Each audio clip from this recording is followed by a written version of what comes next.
Candidates basically did what they intended to do, and it was basically don't screw anything up. I don't think anybody screwed anything up. It was civil. I thought it was orderly, kind of what a debate should be. I thought Governor Holcomb did a good job on his specifics. I thought Don Rainwater did a good job on liberty, freedom. I thought Woody Myers did a good job pointing out some of the shortcomings in Indiana. So I think overall, they all did fine. They did what they were supposed to. Nobody dropped the ball. I feel very similarly, and really think that the voters in the state of Indiana are the ones who won. They had a great opportunity to hear from all three candidates and see them in a way that compared and contrasted them. For Woody Myers and Dr. Myers, we see that he has a strong grasp of policy and how he would have handled things differently in 2020. Governor Holcomb did a really great job of defending what he's done over the course of the past 4 years and using data and statistics to do that. And finally, Rainwater also presented a very good case for how we can actually get our liberties back in the state of Indiana, which a lot of conservatives feel have been lost.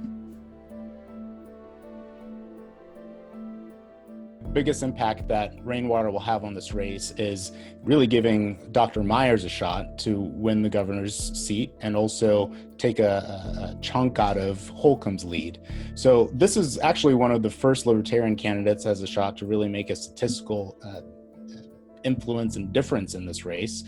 His policy positions and how he would actually get what he wants to get done are a little weak, but the fact that he's here, the fact that he has a different message, and that he's a credible candidate go a long way to really influencing this race. I do think Don Rainwater does appeal to those ideological conservatives, the people who are mad at the mask mandate, in addition to your traditional libertarians. I don't think he can win, however, because they just don't have the organization or the money to do it. But I do think he will make a little bit of a difference, maybe pulling some of that vote from Eric Holcomb. But I think Eric Holcomb still wins. I do think it's interesting that less than 2 weeks before an election, Mike Pence is home and he's rallying in Indiana, a state that should surely be in the corner for Donald Trump. But maybe that tells you that maybe they've seen some polling that the rest of us haven't. Now, in the last Survey USA Today poll, or your Survey USA poll, the Donald Trump was under 50%, which in a place like Indiana, which he won by like 20-something points, isn't necessarily a good thing. But I'm assuming that what Mike Pence is trying to do is bring those those northern Indiana, southern Michigan, and northwestern Ohio folks, into Fort Wayne for a rally to really beef up that early voting where Democrats are leading Republicans right now. The other things, if I was on Holcomb's team, that I would think about, number one, there is still some great name recognition and popularity with Mike Pence in the state of Indiana.